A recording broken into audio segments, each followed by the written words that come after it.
welcome to the review as South Africa earned their first win at Cricket World Cup 2019. Joining us on the review tonight, Michael Atherton and Sean Pollock. Sean, who looks a little more relieved now. Well, 3 points on the board. We've got a victory under the belt. We're coming for England. Athers, your thoughts on the match? Well, it was a comfortable victory for South Africa in the end. Disappointing for Afghanistan. They got a nice start, 39 for none, then had that horrible collapse. 125 is not enough. I know it was adjusted slightly upwards, but it's never enough, despite the fact that Afghanistan have got a decent bowling attack. So, yeah, a bit to smile about South Africa at last, but they're going to have to be a whole lot better as they go against, you know, the more serious teams. Let's take a look at where we find ourselves now after this match. It's match 21. Afghanistan scored 125 runs. One or two rain delays there, of course. Imran Tahir taking 4 for 29 runs. Morris 3 wickets for the loss of 13. That's interesting. And then, of course, de Kock 68 for South Africa. Amla unbeaten 41. Gulbadin there, the single wicket. Amla, a guy that we spent quite a bit of time talking about before this match.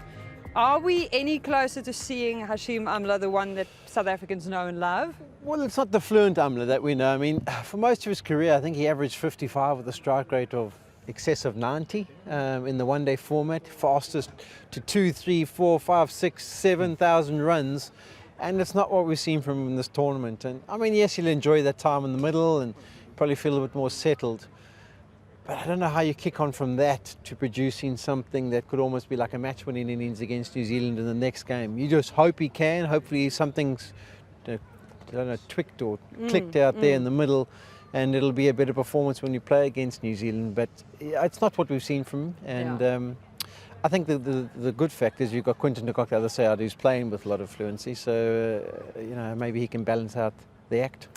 It didn't seem like spinners' weather, well, initially anyway. And then Imran Tahir marched on here and, well, it made a solid dent. He did. He pitched his first ball beautifully. It was a googly that brought him a wicket. He got 2 in his first over. He was full of confidence.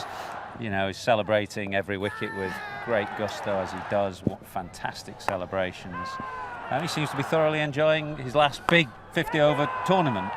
And South Africa are sure going to miss him when he's gone, because if you can pick up wickets in the middle overs, then you're a diamond. Yeah, apparently there was a question in the press conference. Do you think we'll play Imran Tahir with all the rain and actually play him in the match? I mean, have you not watched South African cricket? He doesn't need a turning surface. He's not that kind of bowler. He doesn't need the ball to grip and turn. He bowls wicket to wicket, and no matter what surface is on, he'll be a handful. And he showed once again. So he's been brilliant. And long may his form continue.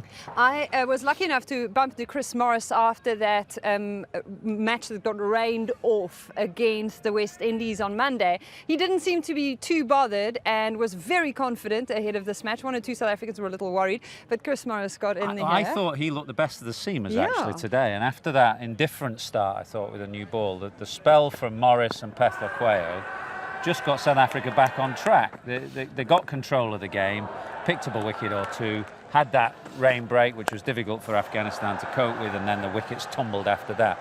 But Morris looked the most dangerous of the seamers. He passed the bat more than anybody in that opening spell, found a bit of movement and bounce. There's been a lot of frustration about him in South African cricket, and you do get the point because they want him to be a superstar. But I think he's a guy who struggles a little bit with confidence, and now that he's performed a couple of times on this world stage, he's starting to get better and better and improve, and the confidence is growing. So hopefully we'll see him grow as the tournament goes on, but he's going to be a big player because of all the injuries that we've had. He is vital to performing well to help South Africa through. Well, clearly he is, and today he brought it to the party. Let's see what Chris had to say after the match. Chris Morris, congratulations. Good day out there for you. Absolutely, cold day. A little bit frustrating in the beginning with the wind, with the rain, but yeah, all in all, pretty happy. What was said in those rain delays? Because it seems like the match momentum shifted a bit. Not much was said, to be honest. I think the first chat we had in the first rain break, we just got our legs a little bit wrong as a bowling unit. Guys brought it back quite nicely after that. So a little bit of a slap on the wrist from the coach, but boys brought it back nicely.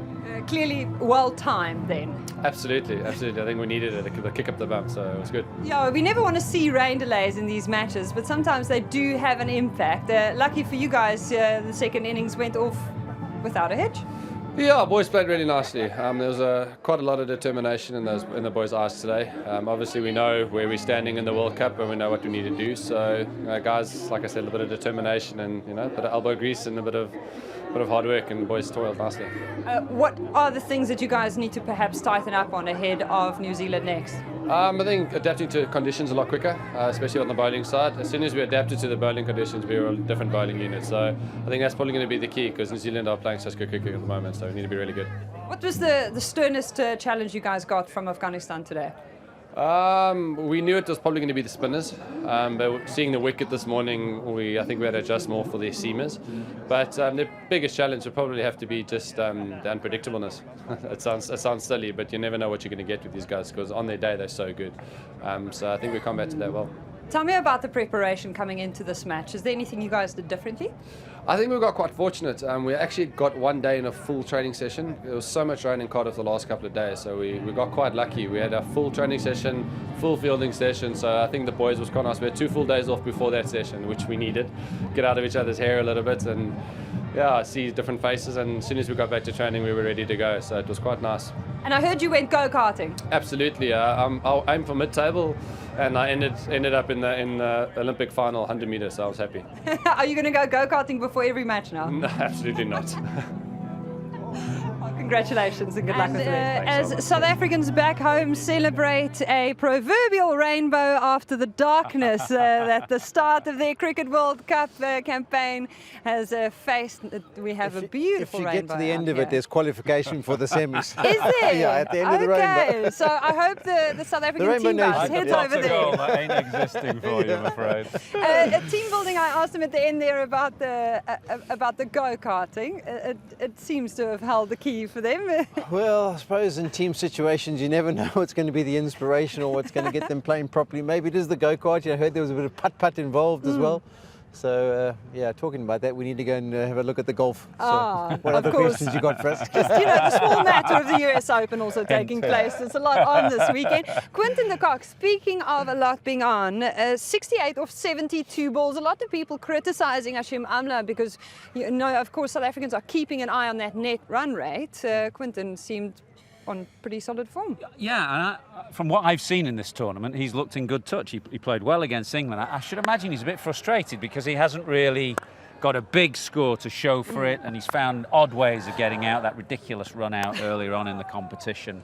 But he looks in pretty good touch. Actually, the first 3 or 4 overs today, he struggled a bit with the bustling nature of the Afghanistan seamers, but when he got his eye in, he looked fine. I think a big score's around the corner for Quinton de Kock. Is this run rate situation going to come back to bite South Africa?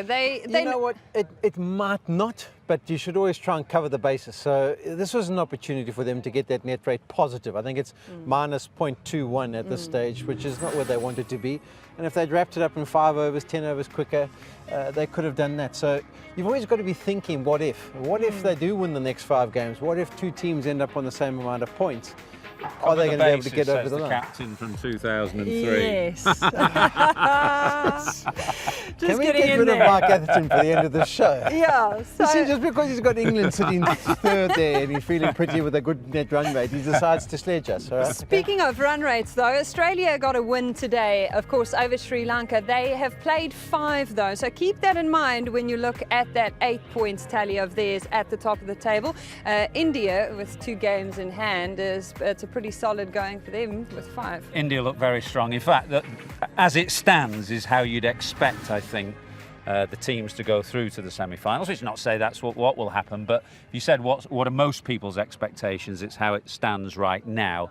India and England have looked the strongest teams to my mind so far. Okay, well, make sure that you keep following at ICC, at Cricket World Cup. We're all over social media and on the website to bring you a look behind the scenes and ensure that you don't miss any of the good stuff that happens, not only on the pitch, but also around the grounds. Earlier today, we found the crying baby. There was a crying baby. If you missed it, go check it out. We found her and we gave her a little teddy, and she enjoyed the rest of it. Thank you so much, gentlemen. Have a good evening. Thank you. And it's farewell from us here. The final match at Cardiff Wales Stadium. We're signing off match 21. Good night.